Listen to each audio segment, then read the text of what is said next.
I came up with that, yeah. I just, doors will be open for you by being a veteran. Brian McCabe grew up right here in Newton, one of 5 kids raised by a single mother. I grew up in Newton Corner. My dad died at 41. My mom raised 5 of us by herself.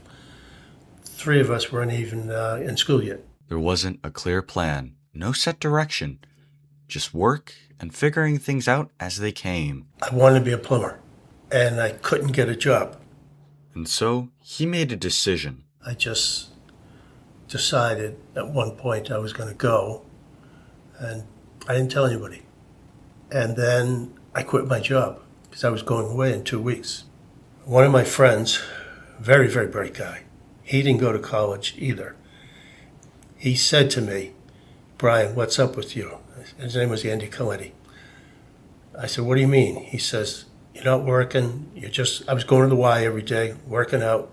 He says, "This isn't you. What's up with you?" I said, "Andy, don't tell anybody, but I joined the Navy. I'm out of here in another 2 weeks." He looked right at me. He says, "I'm going with you." And we were all shocked. His SATs were so high. I mean, they were the top of the charts. So he went down the next day, and when he took all the exams, I'm sure the recruiters' eyes were bugging out because he was so bright. And then after boot camp and in the buddy program, I went to the Mediterranean. He went to the Pacific. So it wasn't so much the buddy program. But I went first on the West Coast, learned my trade, and he ended up going to Pensacola, Florida, because he was aviation electronics. Just like that, he was gone. In the Navy, he wasn't sitting in a classroom. If I went in the Navy, I could learn a trade. So on a ship, I was called a hull technician. Hull technician, anything that was metal, I repaired. So anything that broke, I was ship's company, and I would repair it. And if I didn't know how, the older guys would teach me, or I had to figure it out on my own. That was the job, and that was the lesson. Sometimes you're all on your own. You got to figure it out. Most of the time, it wasn't dramatic. When you're out at sea, you were working constantly. But a typical day, when I was tied up to a pier, it'd be just like a work day. There were long days, little sleep, no shortcuts. But you're young, you're healthy, and you just do what you have to do. But in between all that, there were moments. But I guess you remember the good times more than the bad times. Sometimes when I have off or at lunchtime, sitting there and just watching the ocean and just, saying, wow, this is cool. Sometimes I'd go up in the bow and I'd be looking down and the dolphins would be jumping through the waves, and it was just cool.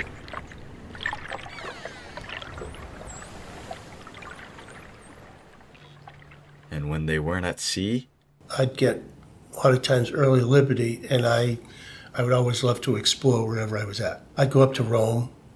I went skiing a couple of times, and they didn't have beaches, they had rocks. So we would go diving into the ocean and swimming around and just from the rocks. So that was a big pleasure. for Mr. McCabe, it wasn't just work. It was the first time he saw how big the world really was. The Navy didn't just give Mr. McCabe a job. It gave him something harder to explain. Perspective. In the military, you get 30 days leave a year. And most of the guys were saving their money and coming home. I figured, I'll be home eventually. So myself and another guy, we got backpacks, and so we bummed all over Europe. For someone who grew up in Newton Corner, that meant something. Some of the time, I visited people I had gone to high school with. One guy was in the Army, stopped in and see him. My friend had a cousin who was an officer in the Army up in Germany.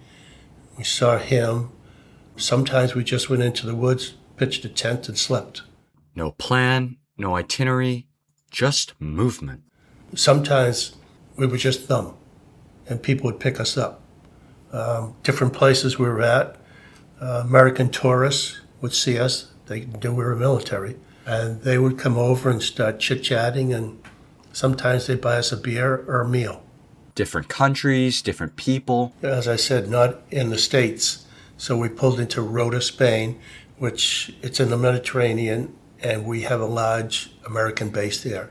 And mainly it was a submarine base. So we stopped there because they wanted us to be able to go out and enjoy 4th of July, 1976. And on the base they had fireworks and all that. So it was nice. And being sailors, we were out there and we drank a lot of sangria. So I was a little bit sick that next day, but a lot of us that were out that night before were too.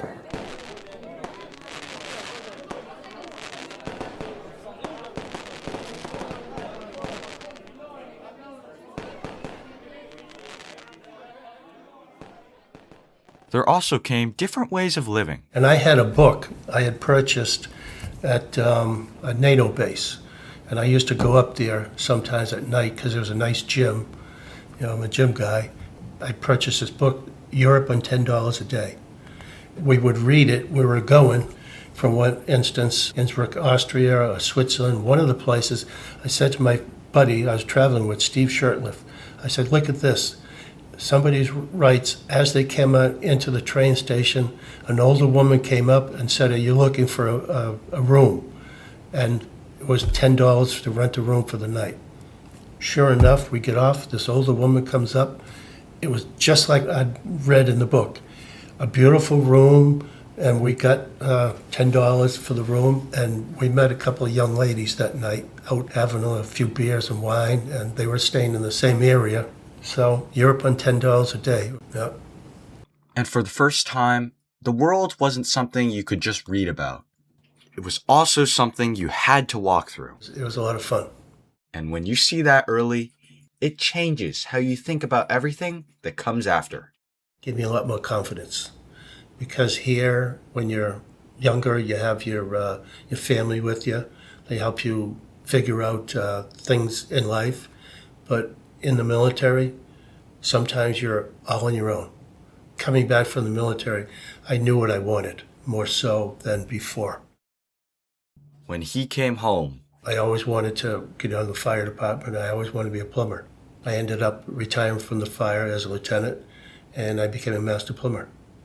So I accomplished both of my goals, and people ask me that. They're at times blown away.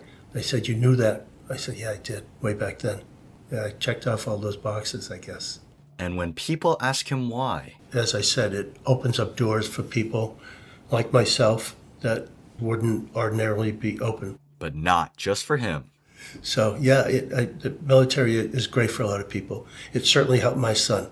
My son was, I won't say lost, but he didn't know what he wanted. But he did always want the military. And he joined, and it was a tough time because I knew where he was going. He went to Iraq and he saw some action. When he came home, we had a big party for him. Him and two other kids from the area that he grew up with, they all went in the Marine Corps. And they all went to Iraq. And two of them are now police officers, and my son is a firefighter. So none of them got hurt, which is a big thing, but it was the best thing for my son. And I have a veterans plate, and sometimes when you go to different places, people appreciate that. And my son has his, it says U.S. Marine Corps veteran, and I'm glad he did that. I thought I was going to have to talk him into it, but he did it on his own. But just being a veteran, it's a camaraderie. And as I said to my son, and I've told people that 1% of this country is what joins the military. It's only 1%. As I said, it opens up doors for people like myself that the doors wouldn't ordinarily be open, such as for the fire. Because once you're a veteran, certain jobs, fire and police, for instance, you have to take a civil service exam, and the top people get the job. But if you're a veteran, you go to the top of the list. So they're hired first. That's what I call opening up doors that wouldn't be open for you otherwise. But those doors don't open everything for you. You got to figure it out. Thank you for listening to this episode of Veterans Voices. If you know a veteran in the Newton or Boston area whose story deserves to be preserved, please reach out. I'm Ethan Lee, a Newton North High School junior preserving the stories of veterans in my community. And to Mr. Brian McCabe, thank you for showing how doors can open up so many opportunities.